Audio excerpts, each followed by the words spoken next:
Expectations, are they helpful or harmful?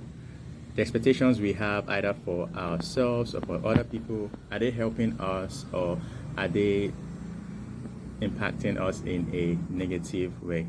That's something that I've been thinking a lot about, and I would also want to get you to think in the same direction and to see what expectations you have either for yourself or for other people, how they are impacting your life. This is Franklin here, and happy Sunday. I hope your weekend has been awesome as well. So, going back to expectations, obviously, it's good to have expectations, right? They say this is according to the law of expectations that we generally get what we expect, and obviously that applies both negative and positive. Expectations, they are very useful and they are important because, like the saying, that we generally get what we expect. Again, going back to the law of expectations. In other words, when we expect good things, awesome things, and powerful things and breakthroughs to happen in our life, we generally tend to attract into our lives the same things that we expect for. And unfortunately, when we expect negative things to happen to us, they usually tend to occur. So there is some positive aspects of having expectations. But how about a negative aspect? I'm going to lay this out in three different cases. The case of our expectations towards God, our expectations towards other people, and also our expectations towards ourselves, and how it can be negative in some way. Obviously, I just shared about the positive aspect. Negative aspects, let's start with God.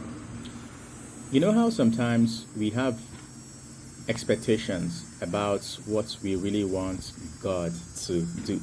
And first of all, before I share with those three cases, I think the expectation can harm us, especially when we try to center that expectation around things that we cannot control. And again, I think that's how it applies, especially with us and God, with us and other people, and in some cases with ourselves. Going to the same scenario of expectations with God.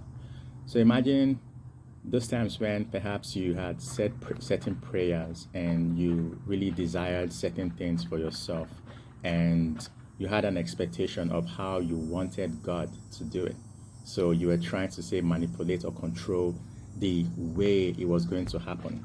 And in those cases, probably most likely you felt disappointed with God because it did not happen the way you wanted.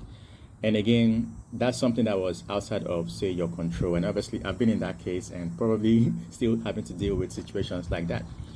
Cases when we expect certain things to happen, especially those things that are outside of our control.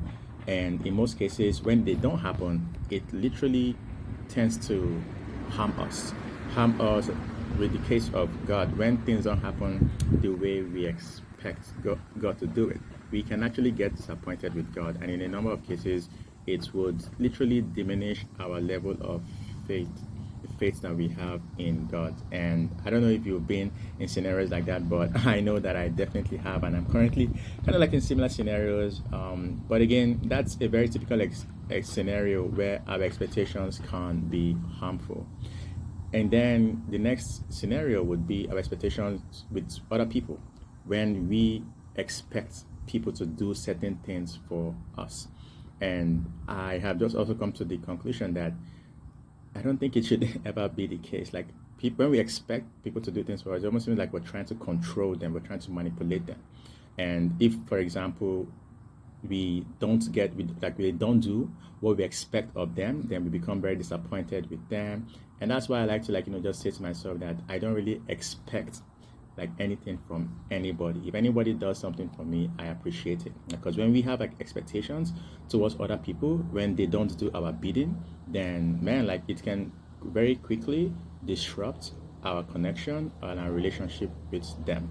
So replacing those expectations that we have for appreciation, just so not just so we don't get hurt, but to see it as a privilege that we cannot like control or manipulate people, because that's exactly what we're trying to do when we expect them to do what we want. People have free will. People have, the the willingness to do what they want to do, but it should come from a matter of appreciating that people get to do things for us, and not that we demand and expect them. Because when we demand and expect people to do things for us, then most likely we'll be disappointed almost all the time. So trading those expectations, like Tony Robbins said, trading the expectations for appreciation, that is definitely going to be a very good way to manage those situations and interactions with people. And then the last scenario with expectations and ourselves, honestly, there are likely going to be times when we expect certain things from ourselves, we demand certain things from ourselves, maybe because we see that, say, society or culture tends to say certain things, or they have, like, like an umbrella statements about how things should be done in certain way, or how things should happen in certain way. And so we expect ourselves to live up to the expectations of standard, and when we don't meet those expectations, then we become very disappointed with ourselves. And I don't know if this is something that you can relate with, but I know it's something that definitely I can relate to as well.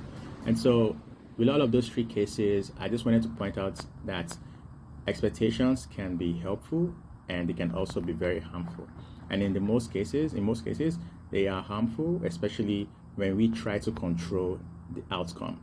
When we have plans or expectations around things that we cannot control, and to the degree that when they don't happen the way that we expect, then we can become really very disappointed. And all of this is just to say that in as much as we can have like those positive form of expectation, but we should also be very open to, say, different outcomes. And the fact that things don't happen the way that we expect or we plan, it doesn't mean that we are a failure or that we are, say, a disappointment to ourselves.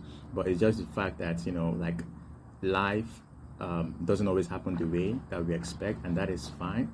But the fact that it doesn't happen as we expect doesn't mean that we should give up hope, but we should be more open to other possibilities. That way we are less disappointed with life, especially with God, when things don't happen the way that we really plan for things to happen. But just to be open to different possibilities, and just to see how God is going to move, especially when things don't go the way that we expect and we plan. So something I just wanted to quickly share with you today, just for you to check your expectations. Are your expectations harming you, or are they helping you? Something for you to think about, especially as we're entering this new week. With that said, I just want you to remember that you are more than enough. You are deserving, you are worthy, you are loved. And definitely keep aiming high for big things. But then I'm reminded of the quote of Les Brown. You should aim for the how did he say? You should aim for the stars, and even if you don't hit it, you're going to land on aim for the moon. Yes, aim for the moon, and even if you don't hit it, you're going to land on one of the stars. So keep aiming higher, keep going higher, and I know that for sure, God willing, that you'll continue to achieve big things and great things that you hope and expect for. Thank you, Franklin here. Hope you have a great week. Nice one. Bye. Peace.